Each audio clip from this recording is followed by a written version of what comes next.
Ya,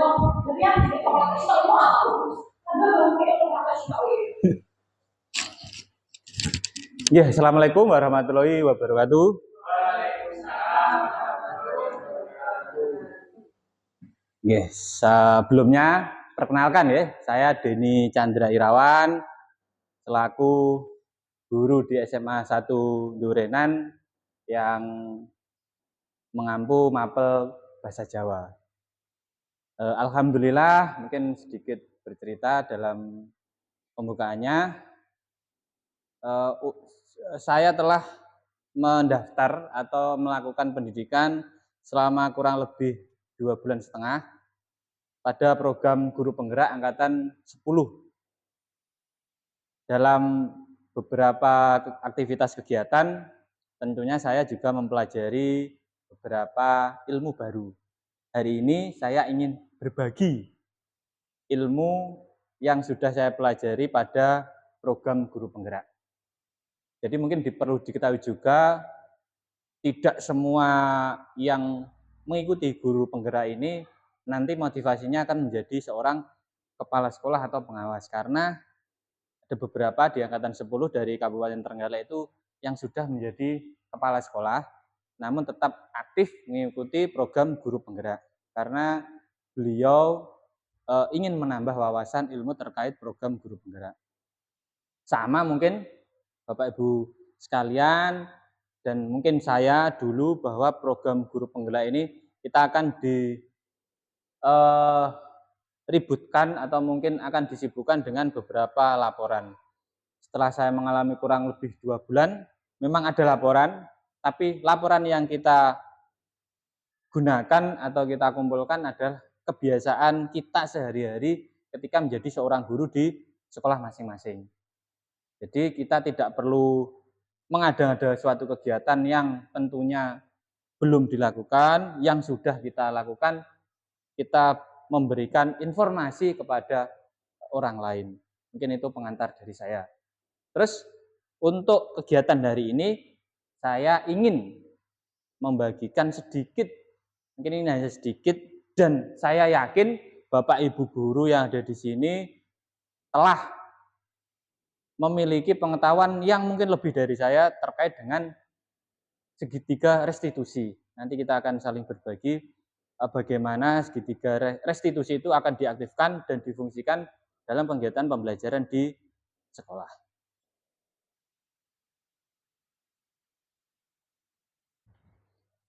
Ya, mungkin untuk mengawali kegiatan pada pagi hari ini ada beberapa salam ya, atau motivasi pemberi semangat kita di pagi hari ini supaya nanti dalam proses berbagi praktik baik ini kita selalu memiliki daya upaya yang positif. Nanti jika saya ucapkan salam, panjenengan menjawab dengan bahagia. Ngaten ya Bapak Ibu? Salam. Salam. Salam. Oke, terima kasih. Terus yang terakhir, saya mengucapkan guru bergerak, panjenengan Indonesia maju, ngaten ya. Guru bergerak, Indonesia maju. Guru bergerak, Indonesia maju. Oke, terima kasih. Biasanya ini pendahuluan ya. Untuk pendahuluan pendidikan itu bertujuan untuk menuntun segala kodrat yang ada pada anak-anak agar mereka dapat mencapai keselamatan dan kebahagiaan yang setinggi-tingginya.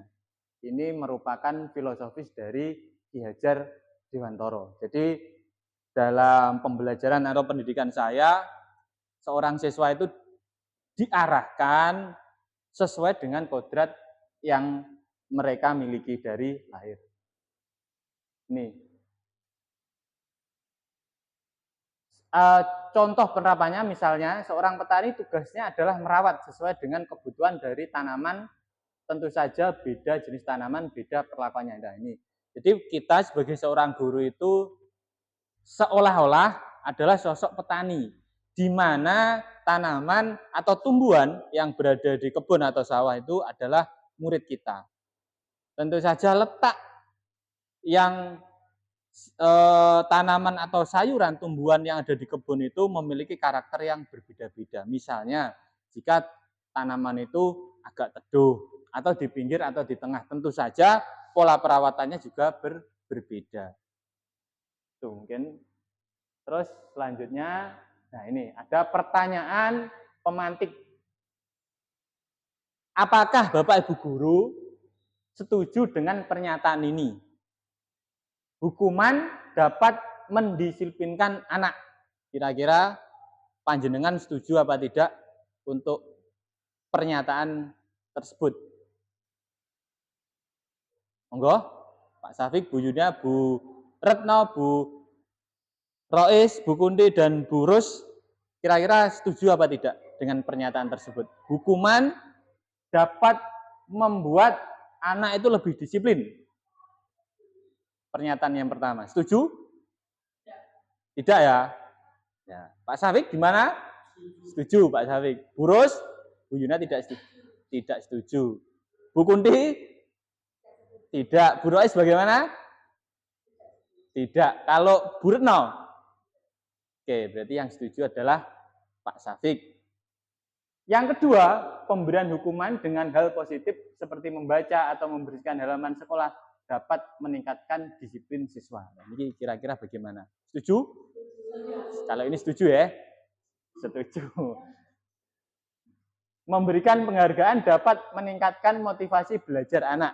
Bagaimana Bapak Ibu Guru? Juga setuju ya? Oke, setuju. Berarti yang nomor 1 tadi ada perbedaan pandangan dari panjenengan. Kita lanjutkan. Nanti kita akan bahas di slide yang selanjutnya.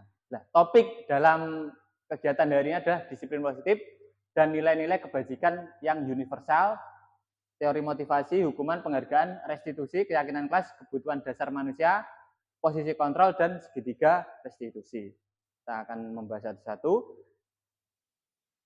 Disiplin positif dan nilai-nilai kebajikan yang universal. Oke, ini langsung kasus aja ya. Perubahan paradigma. Ini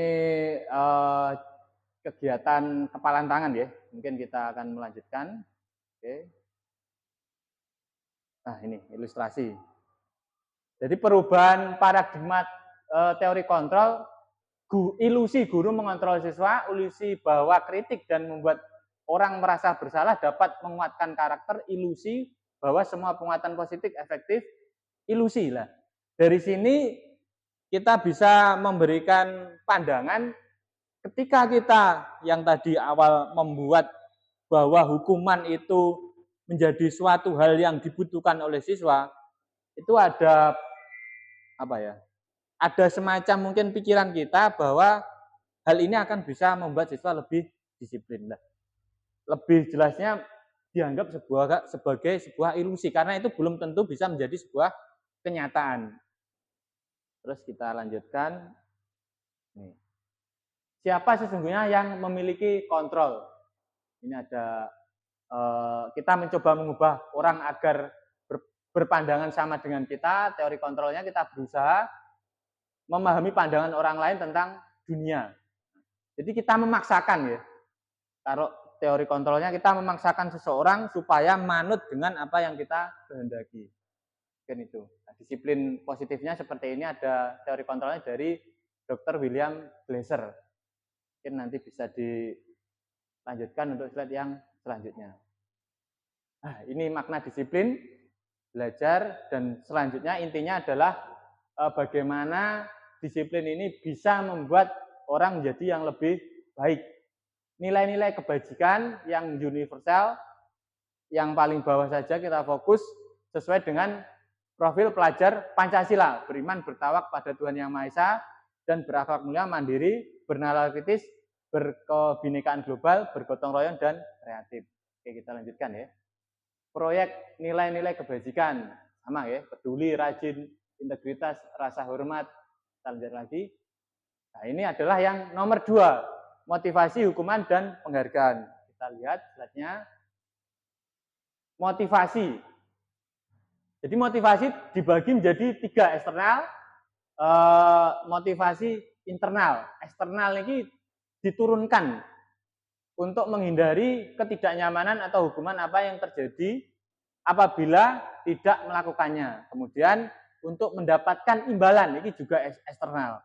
Kalau internal itu saya akan menjadi orang yang seperti apabila saya melakukannya. Itu adalah internal dari dalam dirinya sendiri. Kalau eksternal itu ada imbalan, terus ketika kita tidak melakukan, kira-kira hal apa yang akan terjadi. Kita lanjutkan. Nah, ini menurut Ki Hajar Dewantara, merdeka itu artinya tidak hanya terlepas dari perintah, akan tetapi juga cakap membuat memerintah diri sendiri. Lanjutkan lagi. Pengaruh jangka pendek, penghargaan penghukum, kita lanjutkan lagi. Penghargaan menurunkan kualitas, penghargaan mematikan kreativitas, penghargaan mengurangi motivasi intrinsik, dihukum oleh penghargaan. Jadi ada pandangan tadi di atas, slide yang pertama, kalau kita terlalu sering memberikan anak itu motivasi melalui hadiah, itu ada beberapa dampak yang salah satunya adalah menurunkan kualitas si anak tersebut. Karena dari anak itu, aku loh nanti kayak apa-apa, aku wegah. Mungkin bahasa sehari-harinya di anak seperti itu. Nggih, benar Bu. Jadi perlu diadakan suatu penghargaan, tapi mungkin dalam momen-momen tertentu. Kalau di SMA, mungkin kemarin kita melakukannya di uji karya B5, itu perlu, karena itu kan klasikal. Tapi kalau secara individu, kalau terlalu sering, itu juga bukan hal yang baik. Karena anak nanti akan melakukan apa-apa dengan pamrih. Nah, ini hukuman dan konsekuensi. Tadi, ini yang mungkin agak kita perdalam terkait dengan hukuman, karena tadi di awal ada perbedaan. Kalau hukuman, sesuatu yang menyakitkan harus terjadi. Tapi kalau konsekuensi, sesuatu harus terjadi. Misalkan, ya, anak datang terlambat. Kalau anak tersebut kita suruh untuk berdoa terlebih dahulu, setelah berdoa dia harus mengelilingi lapangan berputar selama 2 kali di pelajaran olahraga, kira-kira itu hukuman atau konsekuensi? Mungkin dari Bapak, Ibu guru sekalian. Pada jam olahraga ada anak yang datangnya terlambat. Kemudian guru tersebut, katakanlah Burus, menyuruh anak tersebut untuk berdoa terlebih dahulu. Setelah berdoa, anak tersebut diharuskan mengelilingi lapangan sebanyak 2 kali atau lebih. Kira-kira itu suatu hukuman atau konsekuensi?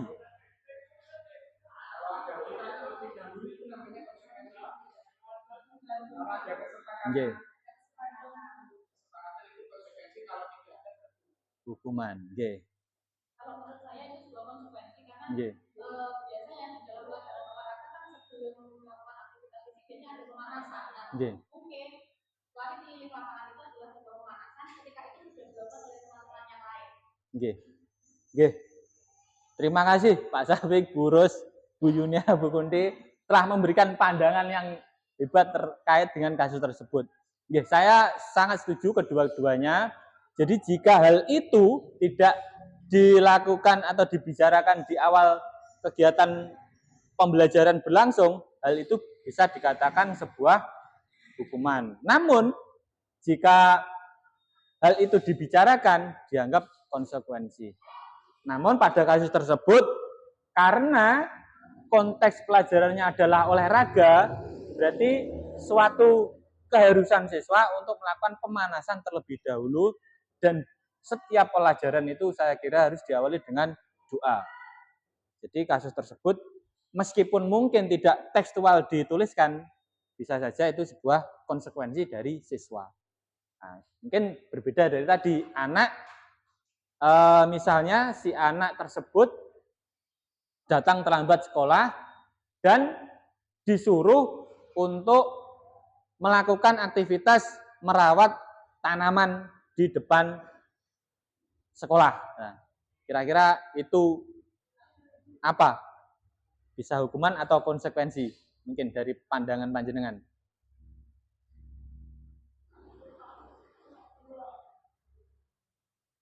Monggo. Jadi anak terlambat disuruh untuk merawat tanaman dengan menyiraminya di depan sekolahan atau di area lapangan depan itu.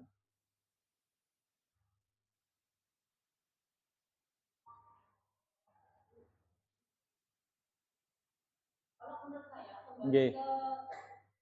ke apakah yang pertama apakah ada perjanjian sebelumnya seperti itu, jika itu memang sudah ada dalam misalkan kontrak dengan siswa sudah dinyatakan dalam tata tertib bahwa ya misalnya terlambat harus melakukan menyiram tanaman, itu berarti itu sebuah konsekuensi. Tapi yang kedua, bisa jadi itu merupakan sebuah hukuman karena tentunya ketika anak terlambat kemudian mereka harus disuruh untuk menyiram tanaman terlebih dahulu, mungkin mereka tidak suka, ya itu bisa jadi itu menyakitkan untuk mereka. Jadi anak-anak yang tidak suka merawat tanaman, Pak, itu bisa jadi sesuatu hal yang menyakitkan.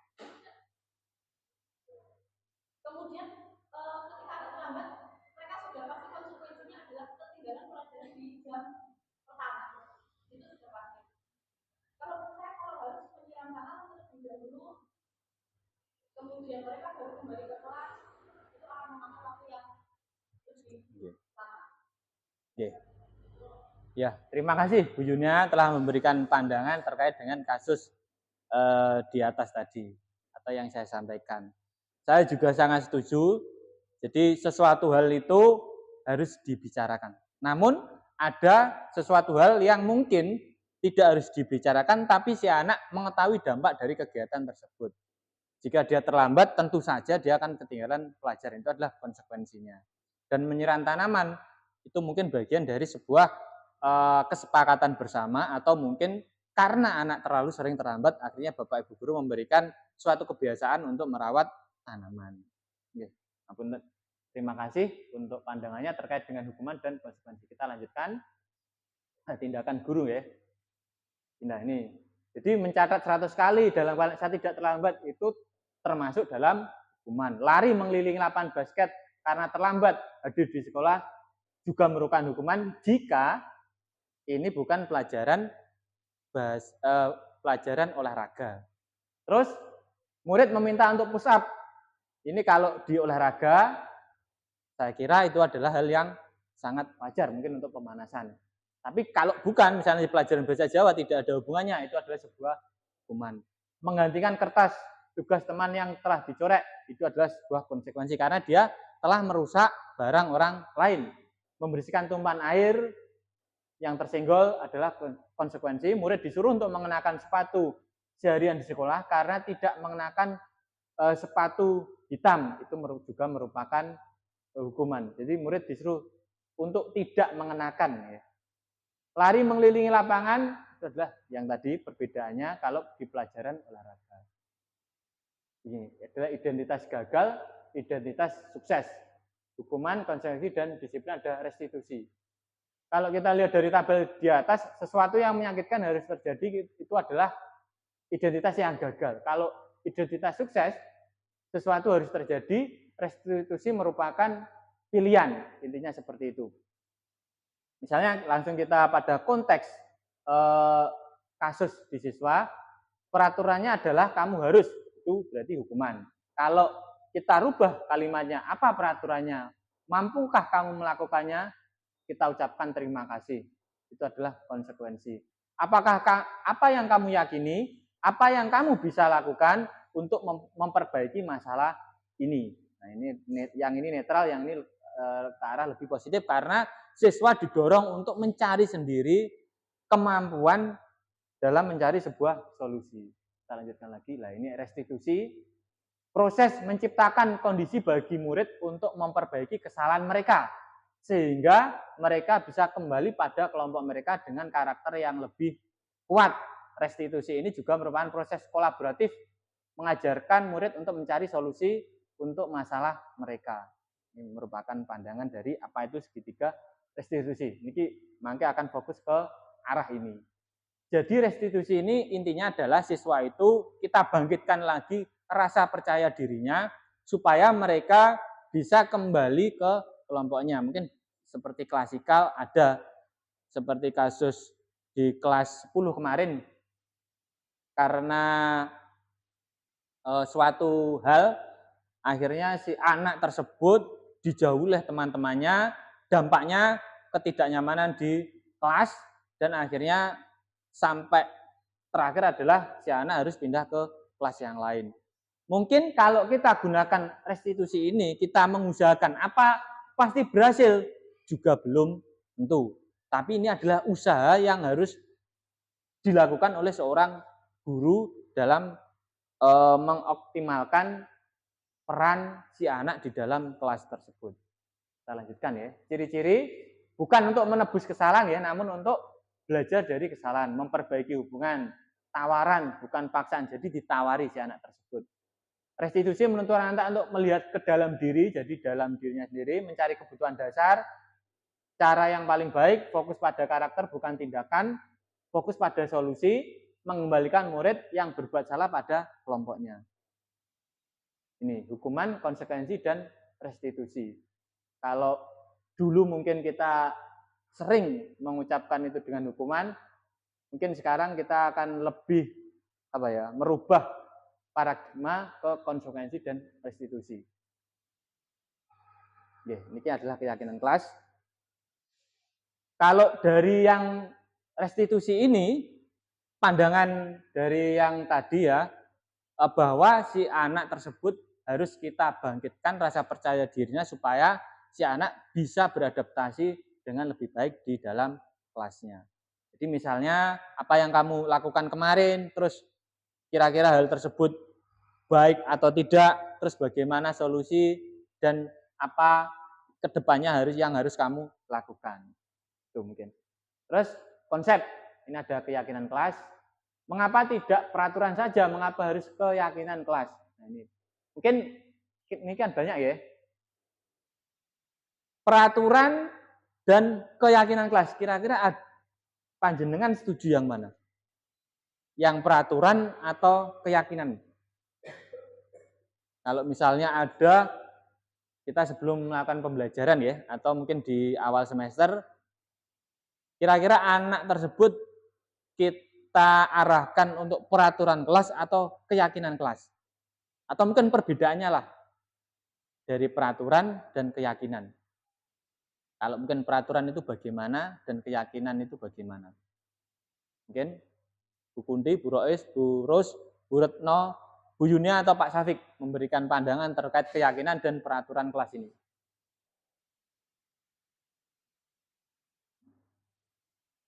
Kalau peraturan kira-kira arahnya itu si anak bagaimana, terus kalau keyakinan si anak itu juga bagaimana. Nanti karena objek dari semua aktivitas nanti adalah kepada si anak. Terkait psikologi, tindakan, aktivitasnya, akademiknya, non-akademiknya, religinya, dan lain-lain itu adalah objek pengolahannya adalah kepada si anak tersebut. Objek dan subjeknya. Ya, mungkin kita di awal kita simulasi misalnya, di awal pelajaran kelas, Cah, ayo kita bikin aturan, Cah, ayo kita bikin keyakinan kelas. Kira-kira anak itu mantap yang mana? Kalau saya lebih ke keyakinan, Pak. G. Karena ketika kita memberikan sebuah peraturan dalam kelas itu pasti ada sebab akibatnya tentang hukuman. Jika kita membuat peraturan dan peraturan tersebut dilanggar, pasti kita akan dapat hukuman. Dan secara fisik itu terlihat. Tapi kalau keyakinan itu tidak hanya hukuman secara fisik tidak terlihat. Maksudnya itu hanya keyakinan kita saja antara kita dan yang maha kuasa. Jadi kalau keyakinan itu kembalinya ke dalam diri sendiri. Kalau peraturan itu lebih umum. Terus mengapa tidak peraturan? Mengapa harus keyakinan? Karena saya setuju. Karena ketika sesuatu itu nilai yang berbeda itu bisa membuat kita lebih termotivasi. Keyakinan. Kalau saya mengerjakan hal dengan sungguh-sungguh, ketika saya menggunakan helm ketika berkendara saya yakin pasti selamat. Tapi kalau kita memikirnya hanya peraturan, kalau kita tidak menggunakan helm pasti kita akan mendapat hukuman. Oke. Saya juga sangat setuju dengan Pak Safik. karena telah memberikan tanggapan yang hebat terkait dengan peraturan dan keyakinan. Sama, saya juga setuju kalau keyakinan itu arahnya adalah ke internal. Kalau peraturan itu bersifat umum. Karena ada kata kelas, berarti adalah yang diyakini oleh kelas tersebut. Kalau kita sebut kelas klasikal berarti jumlah orang atau siswanya pasti lebih dari 1, karena klasikal. Kalau di SMA Durian kan kurang lebih 36. Nah inilah, setiap keyakinan individu ini akan dituliskan dalam ruang yaitu keyakinan kelas. Di keyakinan ini bersifat internal. Jadi ada tawar-menawar dari guru dan si murid. Kira-kira hal baik apa yang harus dilakukan. Namun dalam pembuatan keyakinan kelas ini, mungkin akan lebih baik jika tidak menggunakan kata-kata yang negatif. Misalnya, jika datang terlambat, siswa misalnya bernyanyi. Jika datang terlambat itu, kita harus menggantinya yang ke arah lebih baik. Siswa misalnya ya, siswa berangkat lebih awal sebelum pelajaran berlangsung. Jadi kata-kata negatif ini dikurangi atau mungkin bahkan dihilangkan dalam membuat suatu keyakinan kelas. Oke, saya lanjutkan lagi. Naik keyakinan kelas sama ya, seorang akan lebih tergerak pilihan. Ini yang mana yang merupakan keyakinan kelas? Bilang satu ya, tidak mencoret dinding dan meja. Kira-kira itu keyakinan atau peraturan? Peraturan ya. Tidak makan sambil berdiri. Peraturan ya. Tidak menginjak tanaman. Peraturan juga ya. Membuang sampah pada tempatnya. Kira-kira? Peraturan ya. Menjaga kebersihan kelas. Tidak jajan sembarangan. Juga peraturan. Tidak datang terlambat. Tidak menyakiti teman. Lah, kata-kata tidak yang negasi ini atau negatif sebaiknya dihilangkan. Kalau yang kedua, kami guru dan murid yang saling menyayangi. Ini adalah kata-kata ini lebih membangun.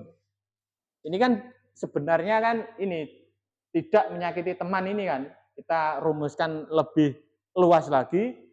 Kami guru dan murid yang saling menyayangi. Kami murid yang semangat belajar. Nah, mungkin tidak datang terlambat. Itu kita bisa kembangkan kami murid yang semangat belajar. Kami murid yang peduli dengan teman-teman, tidak menyakiti juga, terus mungkin menjaga kebersihan dan lain-lain. Jadi ada rasa pembangunan yang lebih positif jika kita melakukan sebuah keyakinan kelas daripada peraturan kelas. Nah, ini sifatnya keyakinan kelas berupaya pernyataan yang universal ya. Ini. Lihatlah daftar peraturan DOI kemudian tuliskan. Ini kita akan praktek nanti hadir di sekolah. Dilarang. Lah ini kita mungkin kita simulasi ya. 1 atau 2 kalimat saja. Selalu kembalikan buku ke tempatnya. Itu peraturan. Kalau kita arahkan untuk sebuah keyakinan kelas dengan nilai kebajikan yang dituju, kira-kira kita bisa rubah menjadi apa ini? Selalu mengembalikan buku kepada tempatnya. Sangat baik. Lebih indah. Ini sebenarnya juga saya ingin ketik. Oke ya. Katakanlah sudah diketik ya, bahwa dari buku Undi keyakinan kelas yang lebih kalimat yang lebih baik adalah lebih indah kalau buku tertata rapi. Mungkin satu lagi, dilarang melakukan kekerasan. Kalau kita rubah menjadi hal yang lebih, dilarang melakukan kekerasan. Kekerasan bisa dengan guru dan dengan siswa atau dengan tata usaha atau warga sekolah. Mungkin kantin juga bisa. Nggih. Seperti tadi nggih. Saya juga setuju nggih. Dilarang melakukan kekerasan. Baik. Kita lanjutkan lagi. Nah ini. Kalau ini nilai-nilai ya, nilai-nilai yang nilai kebajikan yang universal. Misalnya tadi dilarang melakukan kekerasan itu adalah merupakan nilai keselamatan dan menghormati orang lain. Lalu kembalikan buku pada tempatnya adalah nilai tanggung. Ini tabel T dan Y. T ini adalah hormat, bekerja, diterima, dan dimiliki. Hormat itu merupakan dari tabel Y, terdengar, terlihat, dan berperilaku. Kami meyakini bahwa sangat penting untuk menghormati semua orang dan barang milik orang lain. Bekerja, kami meyakini bahwa sangat penting untuk mengerjakan segala pekerjaan atau mengikuti kegiatan yang telah ditugaskan, terima dan dimiliki. Kita lanjutkan saja. Sama ya, tabel T dan Z. Tujuan akhirnya yang ini ya. Keyakinan kelas sebagai upaya yang dapat dilakukan dalam membangun budaya positif di sekolah. Tentunya untuk mewujudkan hal ini membutuhkan proses yang tidak bisa dilakukan dalam waktu singkat. Selain itu, proses ini juga membutuhkan keterlibatan semua pemangku kepentingan di sekolah. Ini merupakan keyakinan kelas tadi. Kalau kita lebih dalam mungkin nanti bisa diterapkan keyakinan sekolah mungkin ya. Keyakinan sekolah itu kan berarti semua bapak, ibu guru, dan murid bisa dilibatkan. Oke, ini kebutuhan dasar manusia, ada kasih sayang, dan seterusnya. Terus 5 posisi kontrol. Kalau kita sebagai seorang guru, itu biasanya kita pilih yang mana kira-kira? Sebagai penghukum, pembuat rasa bersalah, teman, pemantau, atau manajer? Kira-kira hal ini diperlukan atau sebagai seorang guru, misal anak-anak itu, ngapunten, dalam suatu aktivitas kegiatan, melakukan hal yang di luar batas kewajaran sebuah tindakan yang diperbolehkan di sekolah. Misal anak tersebut berkelahi sesama teman. Nah, kira-kira kita sebagai seorang guru itu posisinya seperti apa? Sebagai pemantau, teman, pembuat rasa bersalah, penghukum, atau manajer? Kalau ada anak yang berkelahi dan sangat tidak bisa terkontrol. Oke. Kalau misal anak di kelas 10 ada yang kelahi atau gelut. Terus kita sebagai seorang guru berkelahinya itu di lapangan depan, posisi kita sebagai seorang guru sebaiknya sebagai apa? Menghukum anak tersebut atau kita buat, kalau kamu gimana sih kok berkelahi di sekolah, atau bagaimana? Kalau menurut panjenengan ini? Yeah. Posisi kita yang pertama harus menjadi sebagai teman. Karena apa? Kita harus cari tahu dulu. Ini yang terjadi apa? Sebelum kita sebagai penghukum. Mungkin pada saat terjadi perkelahian seperti itu, yang ada mungkin kita bisa juga terbawa emosi, ya Pak. Yeah. Ketika melihat anak seperti itu, mungkin kita juga terbawa emosi. Kita ingin menghukum mereka dan sebagainya. Tapi kalau saya rasa seharusnya yang kita lakukan teman mereka terlebih dahulu, kita cari perkaranya seperti apa, perkelahian. Dan jika memang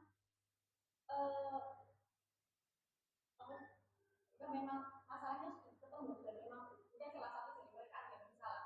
Saya rasa lebih tepat menjadi posisi kontrol kita sebagai guru adalah membuat rasa bersalah daripada menghukum. Karena kalau saya merasa seperti ini, kalau mereka bersalah, kalau mereka merasa oh yang saya lakukan ini salah, itu akan lebih kena di mereka daripada kita hukum tanpa mereka tahu salahnya di mana. Oke, terima kasih Bu Yunia. Jadi kalau kasus seperti itu, posisi kontrolnya kita sebagai teman dulu daripada membuat rasa bersalah dan menghukum. Benar, saya juga sangat setuju dengan Bu Yunia, karena setiap aktivitas atau tindakan dari siswa, kita cari dulu kira-kira apa yang sebelumnya terjadi, yang melatar belakangi mereka itu apa. Mungkin tapi kalau zaman dahulu, termasuk saya dengan panjenengan, ketika bersekolah kan seorang guru itu tidak harus mencari punya apa ini, tapi langsung dihajar habis-habisan. Misalnya langsung dimarahi dan seterusnya. Namun pada hari ini, per hari ini, hal itu juga perlu dilakukan, namun kita lebih soft lagi. Oke, terima kasih Bu Yunia. Ini tabelnya cukup banyak ya. Guru berbuat, menghitung, dan mengukur. Oke, kita lanjutkan saja. Pernyataan siapa yang mengatakan? Nah ini ya. Kalau ada ya, ayolah lakukan demi ibu dan bapak. Berarti kita sebagai posisi kontrol kita sebagai teman. Kamu selalu yang paling terakhir. Jika ada seperti itu, berarti kita sebagai penghukum. Kalau merasa bersalah, saya kecewa sekali dengan kamu. Itu seolah-olah siswa itu melakukan sebuah kesalahan yang sangat besar.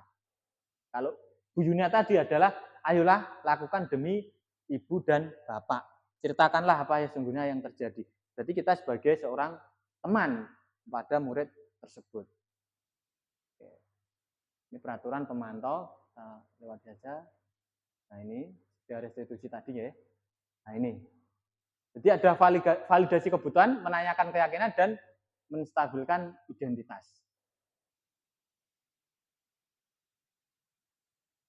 Kata atau kalimat yang bisa kita ucapkan ketika validasi kepada siswa, kamu tentu punya alasan mengapa melakukan itu, seperti yang disampaikan oleh Bu Yunia tadi.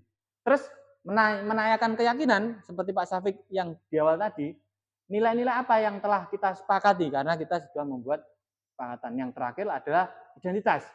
Setiap orang pasti pernah melakukan kesalahan, kamu bukan satunya pernah melakukan ini. Kita stabilkan lagi.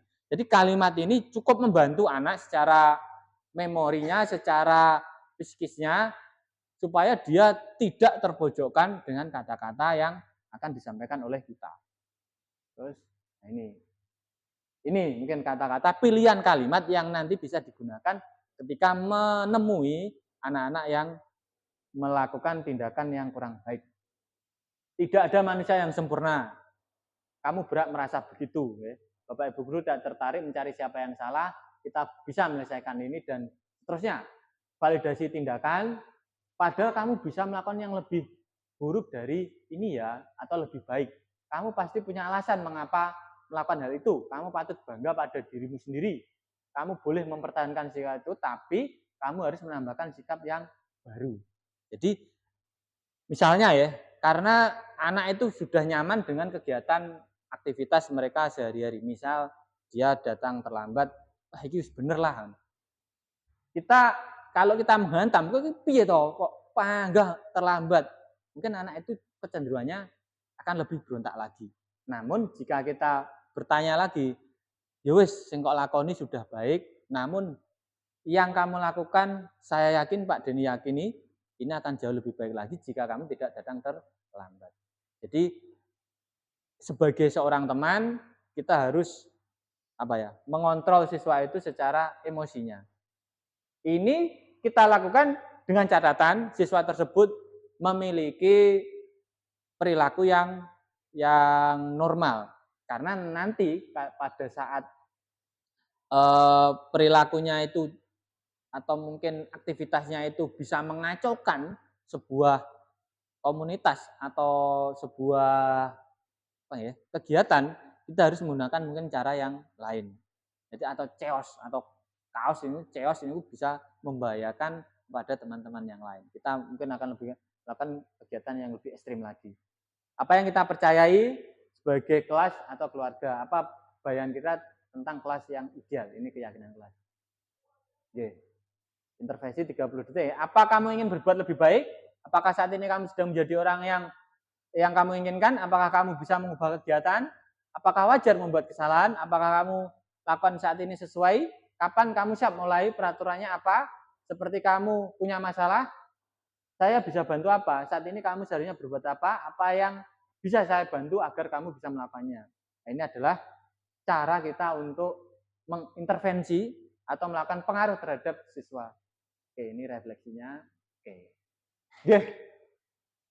Itu materi atau informasi yang bisa saya sampaikan terkait dengan budaya positif untuk hari ini. Nah, mungkin setelah ini saya akan membagikan post-it ya. Post-it ini ada 3, nanti silakan diisi hal yang baik yang sudah belajar, yang perlu diingatkan, hal yang dipelajari hari ini. Saya kasih 3. Nanti monggo untuk ditempelkan. Monggo Pak Sabik.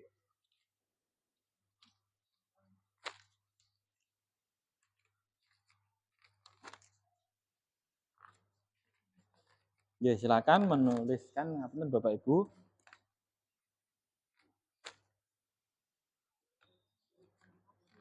Oke, kalau sampun silakan bisa dibawa ke depan.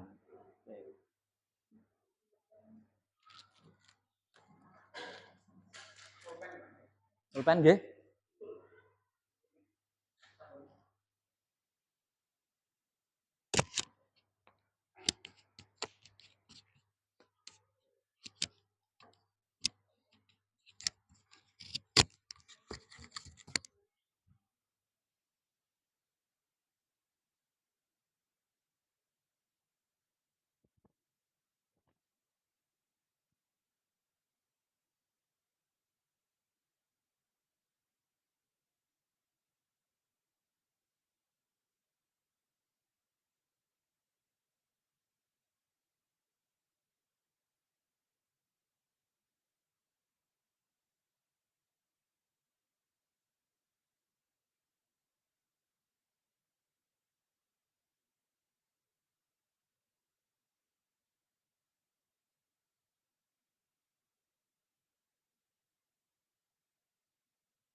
Iya, yang perlu ditingkatkan semisal saya hari ini kurang fit atau mungkin saya biasanya kurang tes karena materinya yang satu.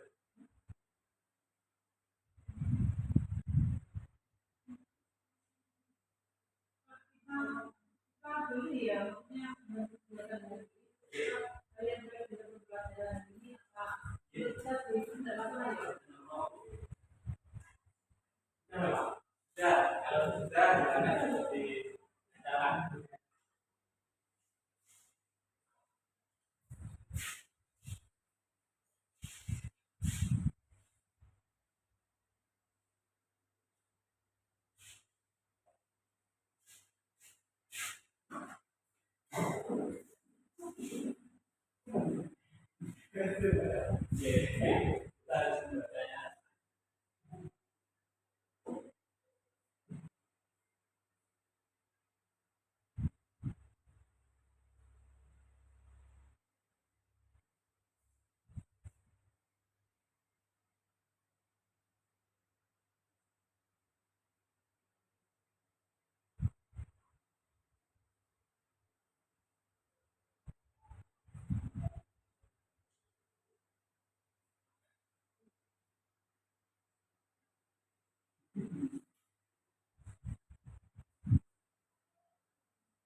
saya harus meningkatkan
santai kawan. Santai kali ini kegiatan yang santai.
Mungkin bisa dikembangkan pada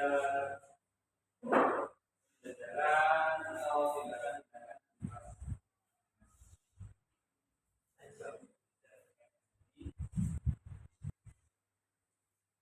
mungkin kita lebih kuatnya kalau ada keyakinan sekolah itu akan jadi keyakinan sekolah jadi merupakan tahun yang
kamu ya.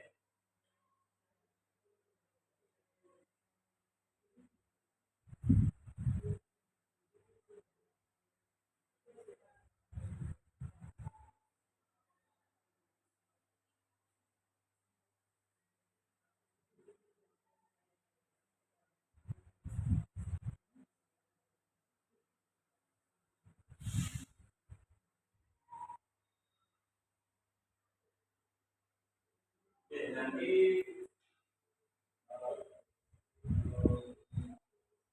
ada salam enggak bergerak menggerakkan. Terima kasih Bapak Ibu semuanya. Mungkin sebelum kita akhiri pada kegiatan hari ini, panjenengan salah tunggal bisa mewakili untuk menyampaikan hal apa yang sudah terjadi dalam perbicaraan dan hal yang perlu terjadi, hal yang unik, progres, terus bentuk dunia atau Pak Sadik ke depan untuk melakukan refleksi kegiatan ini.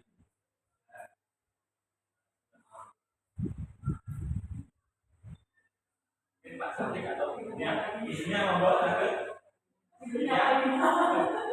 monggo, kira-kira ini saja yang panjenengan tadi bisa disampaikan. Oke, baik, terima kasih.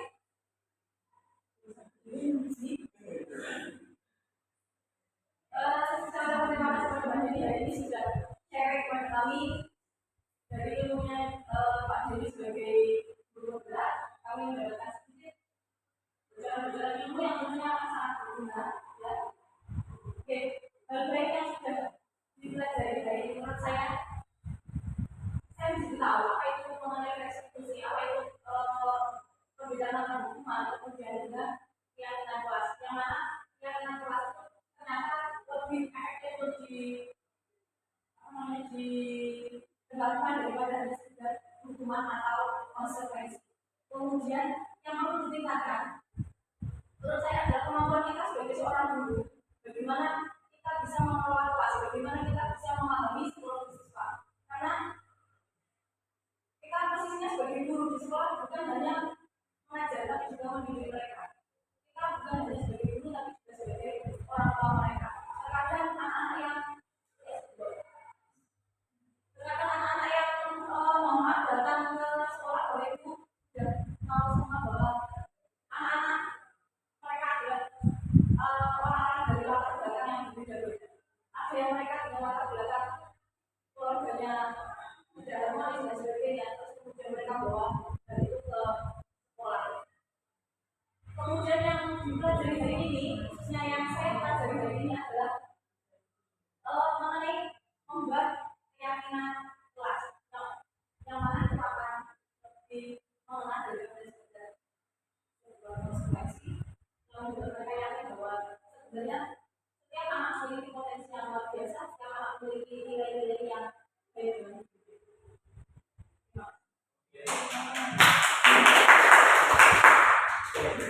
Terima kasih. Ya, Pak. Ini dan untuk kegiatan hari ini, Pak Sadik akan memimpin dua bentuk. Silakan Pak Sadik untuk memimpin supaya kegiatan ini lebih berkah dan bisa berdampak. Assalamualaikum warahmatullahi wabarakatuh.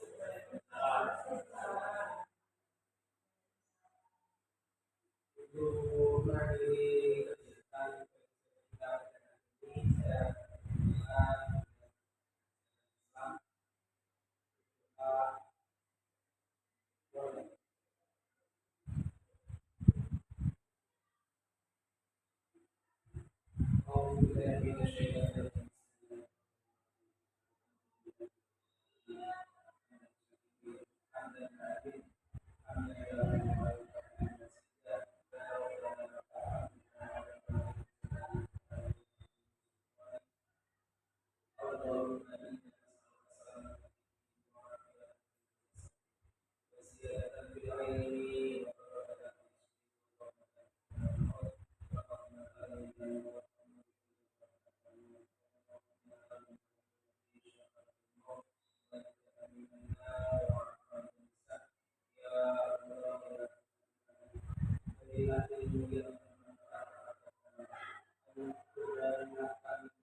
Terima kasih Pak Sadik.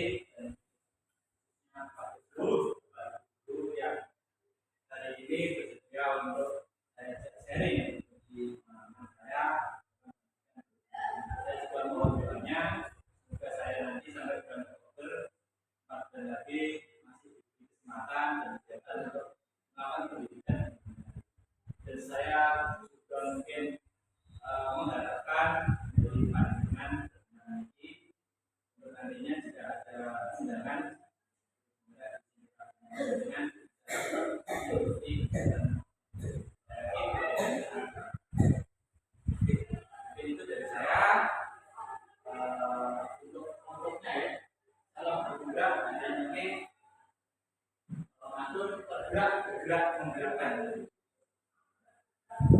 Bergerak menggerakkan. Apa ya? Salam guru penggerak. Tergerak, bergerak, menggerakkan.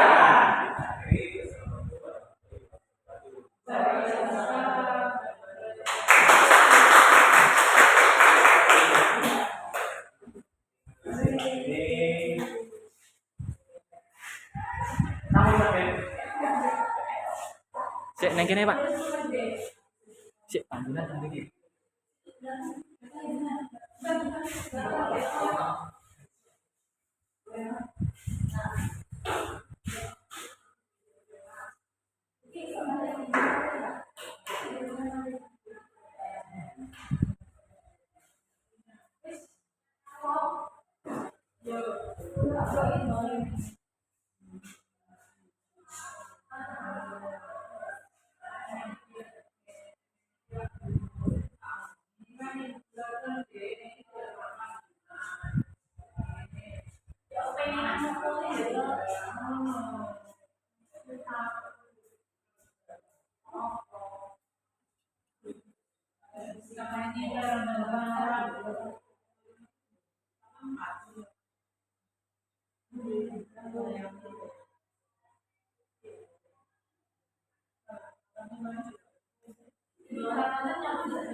balik.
Nilai